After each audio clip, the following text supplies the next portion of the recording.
All right, and we back on the forecast.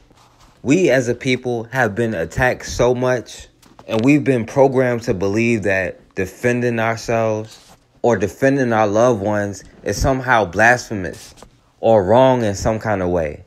We fed into the talking point so long, we believe that defending ourselves is taboo. God forbid a black person having a gun. Dred Scott made it clear those rights don't apply to us. In Chicago, a brother, Joshua Beal, was shot 5 times, including twice in the back by Chicago police, trying to protect his family.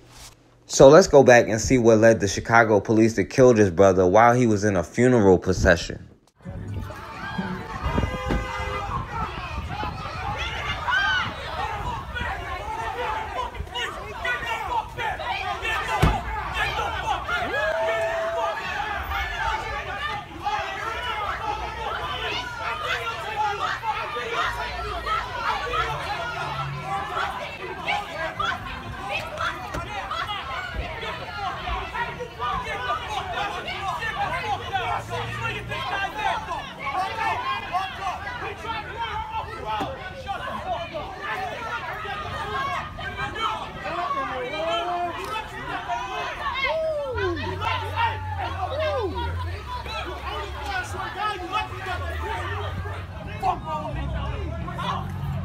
What the hell happened here?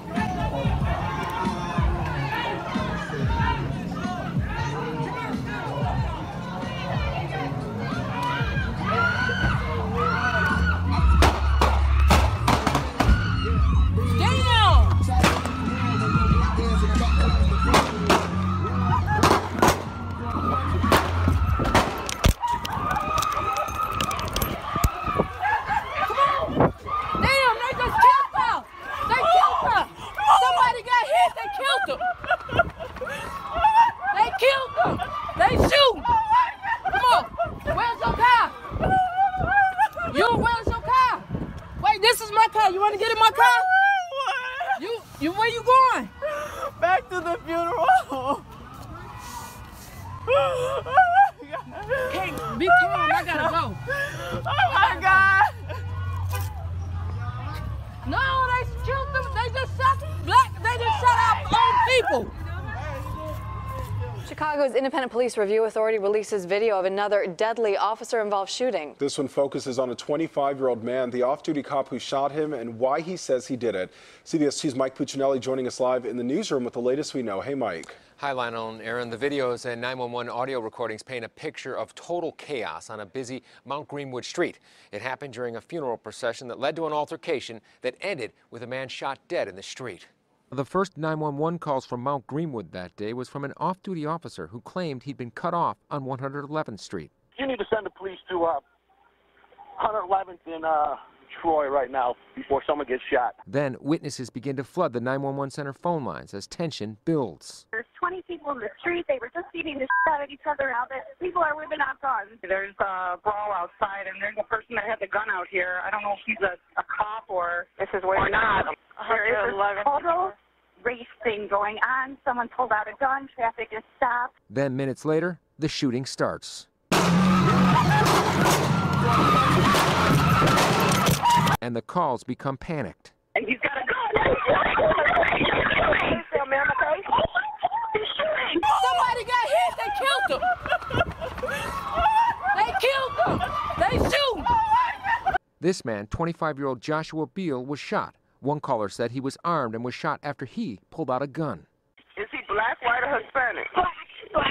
Numerous callers described the shooter as this off-duty officer in the red shirt, seen here pointing his weapon at the crowd while screaming at people to stay back. Then Beal's sister calls 911 hysterical. 2 men then attempt to revive Beal on the street by performing chest compressions near the intersection of 111th and Troy. Fire department officials say one of the men who tried to revive him was a firefighter involved in the initial altercation. That might explain the sister's screams on the phone. Get away from my brother. Yeah, no, don't touch it. Now, between video and audio clips, the Independent Police Review Authority released well over 30 different pieces of evidence connected with the November 5th shooting. IPRA has yet to release its findings in the case. So this brother Joshua Beal, who's from Indianapolis, but he was in Chicago for his cousin's funeral, when he ended up getting killed by Chicago police during the funeral. Now, the police have different accounts of what happened, and their stories kind of contradict and run together. According to the police, it started because a white off-duty firefighter, whose name they went out the way to protect, started yelling at a black woman involved in the funeral, telling her to get out of a fire lane.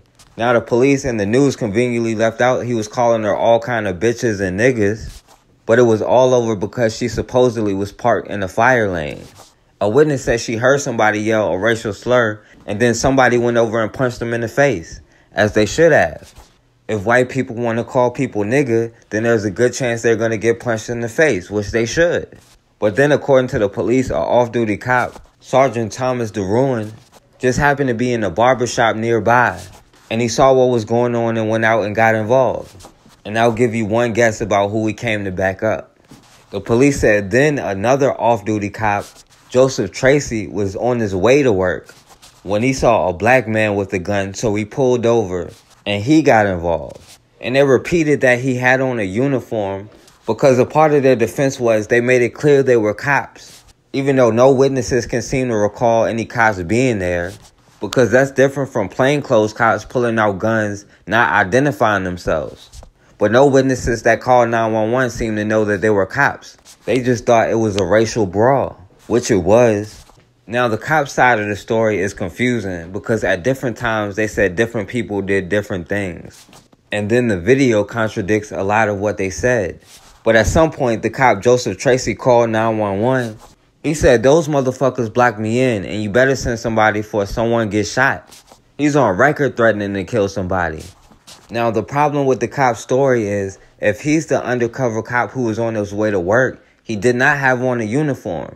And if he was the off-duty cop that just happened to be in a barbershop, why is he talking about being blocked in?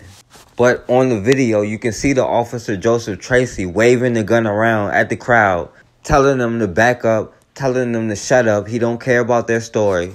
I never heard him say he was a cop, but they say he did. But this random white guy, after they got in an argument calling people niggas, is waving a gun at a family in the middle of a funeral.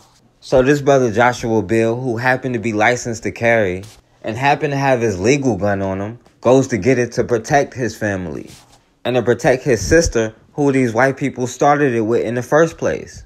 That's when the two off-duty cops opened fire 12 or 13 times into a crowd and hit this brother 5 times, including twice in the back. And again, the police story all over the place said he opened fire first, but it turns out he didn't even shoot at all. And their story doesn't really make sense. But the family and witnesses and even evidence tell a completely different story. We're now getting a clearer picture of a chaotic and shocking scene that played out on a busy intersection in Mount Greenwood. This one, an off-duty police officer shot and killed a man. This morning, we are hearing the 911 calls released by the Independent Police Review Authority. CBS 2's Mike Puccinelli joining us live in Mount Greenwood with a closer look at those calls. What are we hearing? Good morning, Mike. Hi, they are audio and video clips released late last night by IPRA, and they paint a picture of total chaos unfolding on this street that you see behind me here in the middle of the Mount Greenwood neighborhood. That was a violent scene that erupted at about 3 o'clock in the afternoon on Saturday, November 5th. That's when an off-duty white police officer became involved in an altercation with a group of African Americans who were in a funeral procession. An off-duty officer called 911 saying his car was surrounded and that somebody was going to get shot. Minutes later, shots were fired and Joshua Beal lay dying in the street. In this image, you can see the officer with his gun drawn. And in this one, you can see a person later identified as Beal with what looks like a gun.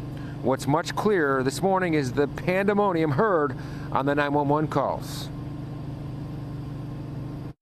I am an off-duty police officer. I'm being attacked by about 12 in the car. I believe we have an active shooter, 3111 West 111th Street. Hurry, hurry, hurry. How many shots is he firing? I would say he's like 12. Listen to me, baby. Calm down. What's the address? Honey, left in Troy. Where's he at? Tell him to stop screaming. Where he get shot? Now, some of the callers described what they were seeing as a race fight, and in the weeks that followed, there were sometimes violent protests that broke along racial lines.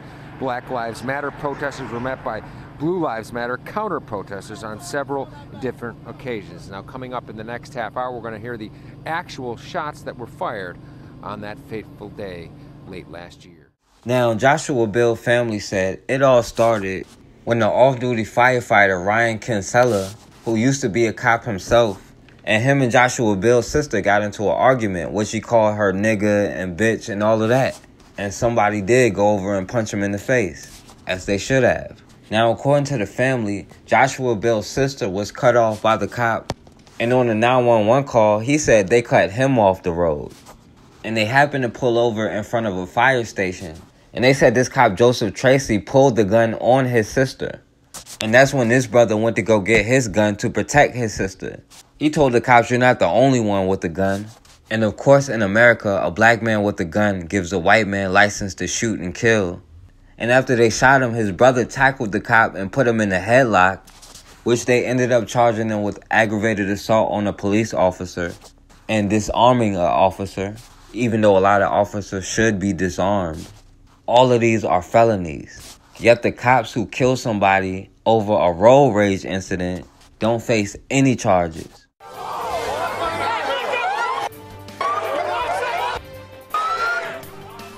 Protesters and counter-protesters clash over the deadly police shooting of a 25-year-old man in Chicago. This as investigators are taking a close look at video recorded at the scene of the shooting. Good evening, I'm Jim Williams. And I'm Maya Martinez. Thank you for joining us. After the heated protest, Joshua Beal's family held a press conference to address the shooting. Nobody will ever have to sit there and witness their brother get killed by the same people who's supposed to protect us. So justice will never be served. Beal's family says they want justice for Joshua. The 25-year-old was shot and killed yesterday by an off-duty police officer. Today, dozens gathered to protest the shooting, but as CBS 2's Sandra Torres reports, they were met by hundreds of counter-protesters supporting Chicago police. Clashes broke out in the Mount Greenwood neighborhood between Blue Lives Matter Go back to the ghetto! and the Black Lives Matter movement. We got targets on our back. It all comes a day after an off-duty Chicago police officer shot and killed 25-year-old Joshua Beal in the same area. We should not have to endure this type of racism. We are in Mount Greenwood, and we just want the media and everyone to see the type of people that are coming out, the type of people that are coming yelling racial slurs. Organizers from Black Lives Matter called for the protest. We're standing up for our black brother, Joshua Beal. And as they showed up, dozens of Mount Greenwood residents gathered to protest that. Go back to Inglewood! This is why we're protesting. We're sick and tired of the false narrative that's being pushed down our throats. The incident that led to the death of Beal happened on Saturday around 3 p.m. A witness recorded this video of the incident. Images appeared to show a plainclothes officer pointing his gun in the street. It also appears to show a man pointing a gun towards the officers. The problem is everybody is making their assumptions based on the little stuff that they see, the picture, the video. No one knows what happened. In a statement, police said, "We received the same photograph today, and we are currently analyzing it to determine its authenticity and origin. While it appears to be the offender, we cannot say for certain until the analysis is complete." And while IPRA is investigating, tensions between both communities continue. Reporting from the Mount Greenwood neighborhood, Sandra Torres, CBS 2 News. The name of the officer involved in the shooting has not been released. The investigation is ongoing, but according to IPRA, evidence suggests multiple firearms were discharged at the scene. Now, of course, they had to demonize his brother who was just protecting his family. But it's both of these cops, Joesph Treacy and Thomas Derouin, that have a history of misconduct and unnecessary force complaints. But neither of them have been disciplined one time. Even now, they're both still out on the streets patrolling. And the police only accepted the racist white people as witnesses, whose story backed up the police. One witness said he saw a lot of colored people on the street that day, and that black people are out of the norm for their neighborhood. And many people say he deserved what he got for pointing a gun at the cops, even though he was off duty in plain clothes and didn't make it clear he was a cop who was involved in a road rage incident, calling a black woman all kind of bitches and niggas. But how dare this black man stand up for his sister? That's why we have to stop being worried about proving anything to them. They believe that harming us is justifiable.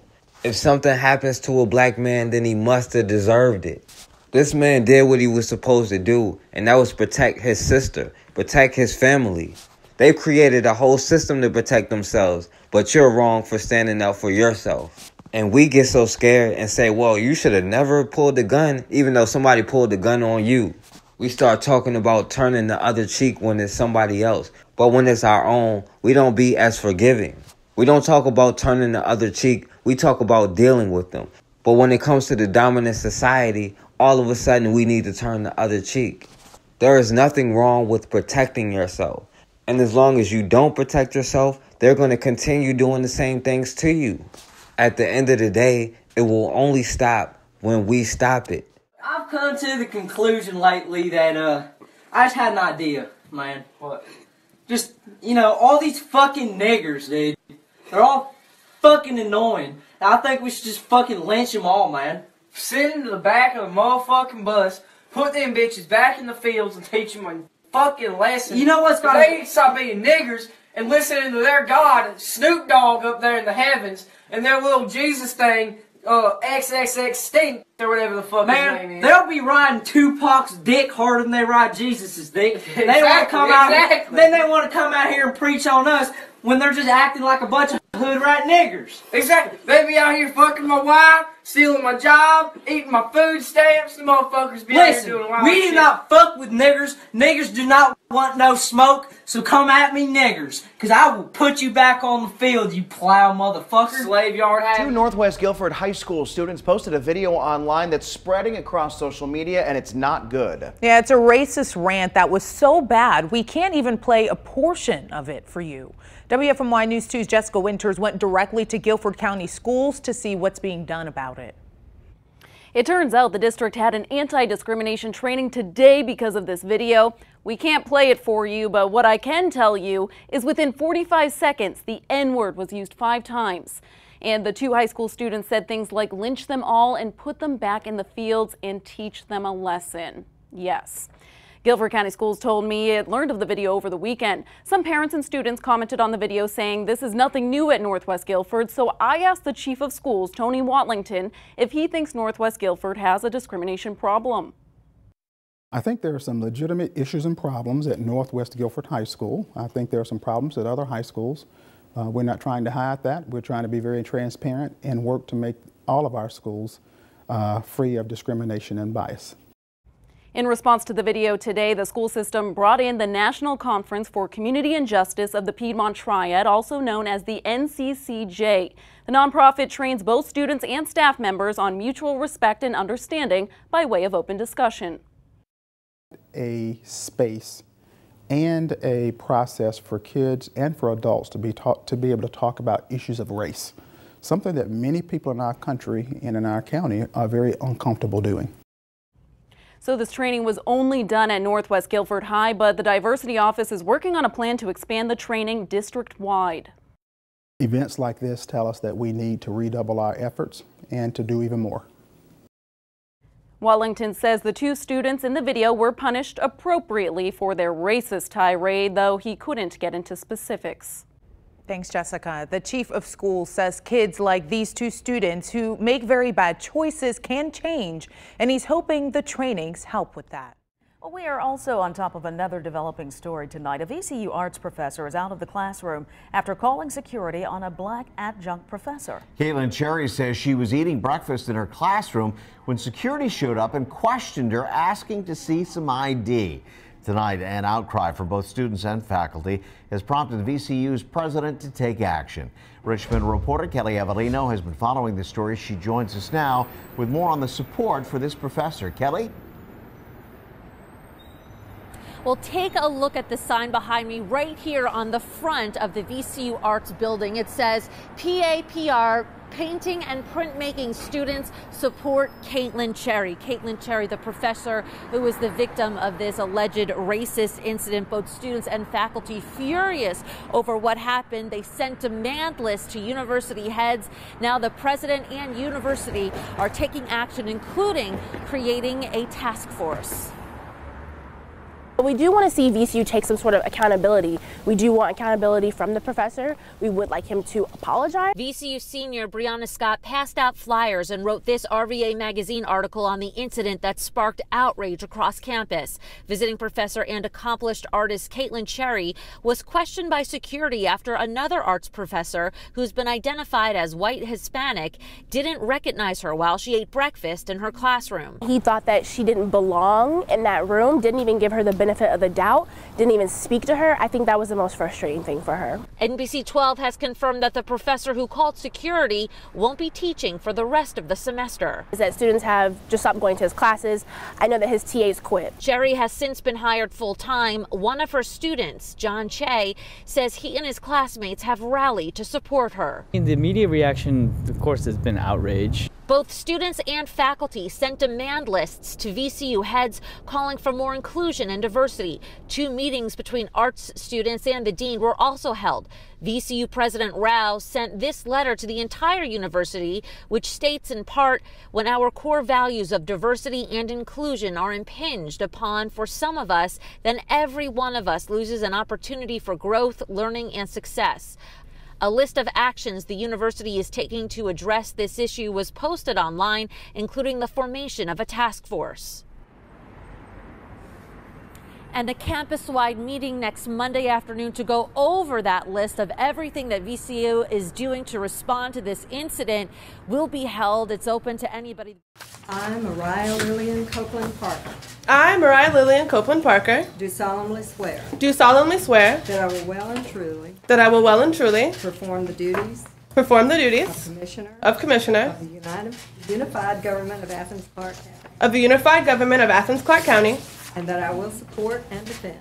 and that I will support and defend The Charter thereof. the Charter thereof, As well as the Constitution. as well as the Constitution And laws of the State of Georgia. and laws of the State of Georgia, And of the United States of America. and of the United States of America. So help me God. So help me God.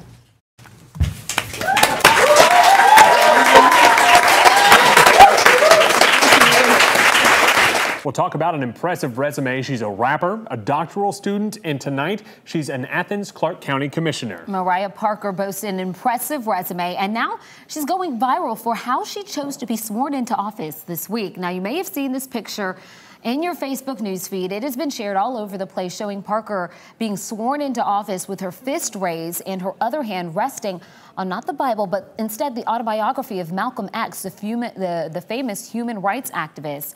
Parker was elected to represent District 2 on the May 22nd primary. She won by just 13 votes. She says she wanted to do something for her swearing-in ceremony that would show solidarity with human rights movements that are taking place all over the world. I am here to be a very vocal representative for my community, and I'm not going to back down, even if people are afraid, even if people are made uncomfortable, even if people don't quite understand at times. It's always important to stand up, and I will always do that.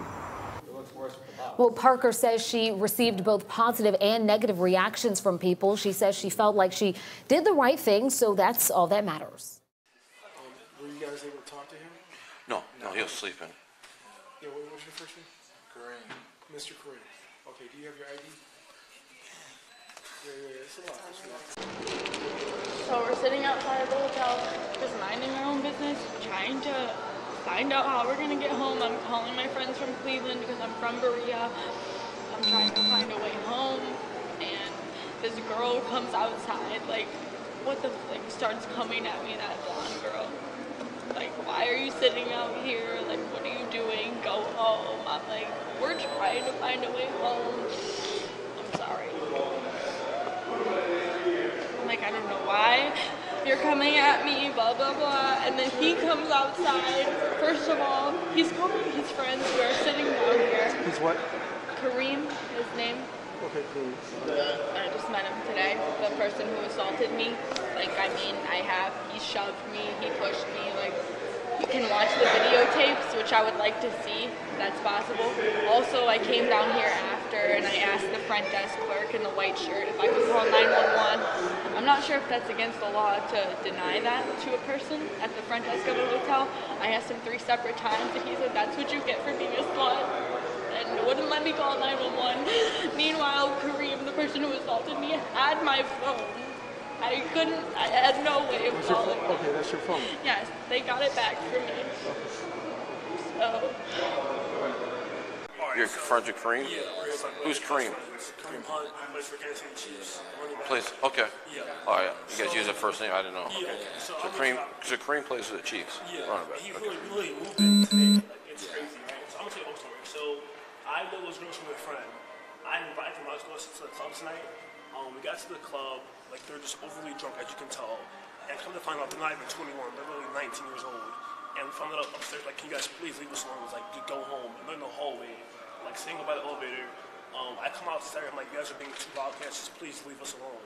And they're like, and then she started grabbing me in the back of my head, broke my necklace, like, everything. Kareem's girlfriend came out, her name is Nikki. She came out, like, being very nice. She's like, hey, girls, guys, please leave. You guys are being just obnoxious. You guys are just bothering us, guys, please leave. And then they started attacking her. And then, like, they didn't really attack her. They kind of like. So basically, they want to get into this party that you guys were at, or we're just in our room trying to sleep. Just in your room sleeping. So there's no party, nothing. No party. So why were they trying to get in? Because, like, honestly, I guess they don't have any money. They can't get home. We literally gave them money. Like, here's money for Uber. Just go home. Leave us alone, please. I came home. I gave them $20 for Uber home. And they're like so complaining. They're like, she's like crying. Like, why are you crying? There's no point for you to be crying right now. She started calling me the N-word, calling us niggers and shit like that. I'm like, chill, there's no point for you doing right now. We just want to go to sleep, just leave us alone. And then she kind of started getting aggressive, hitting us, and started hitting Nikki. Nikki trying to break it up. Okay. I came in the hallway, trying to grab her. I didn't like grab her. I was like, yo, I was trying to break it up. I got in the middle of the two girls.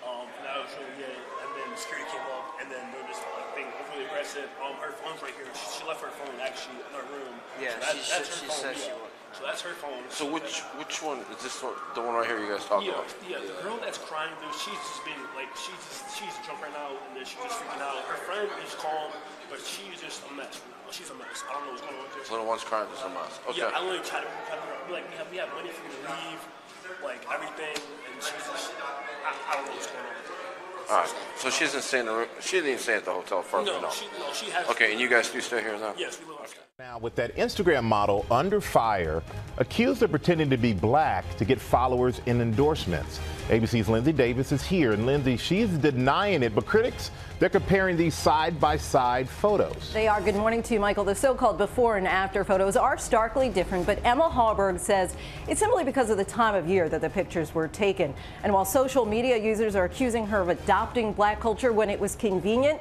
she says she never represented herself as anything other than a white Swedish model. She's a self-proclaimed model and Instagram influencer with 250,000 followers online.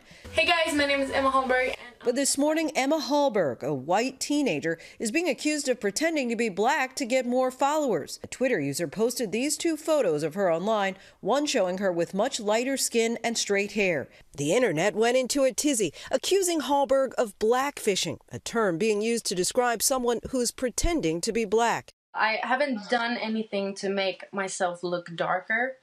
I get the tan naturally when I've been in the sun. Many who say they assume she was black or biracial are now accusing her of darkening her skin and altering her hair and lips in order to capitalize on beauty trends and get brand endorsements. One person writing, taking deals made for black girls and posing as black to manipulate and boost followers is a big deal. Blackface is a big deal when black people are out here being murdered because of our skin color. If a large group of people are telling you that something that you're doing is taking advantage of what is ultimately part of a racist legacy in worldwide and in American history, that she should listen to that. The 19-year-old denies it, saying this was never her intention and her looks are natural. I cannot change the way I was born because the things I've been accused of and the things people are mad about are things that are natural on me, like my hair, my lips, my nose, my face. I've never claimed to be black or biracial or anything else than white.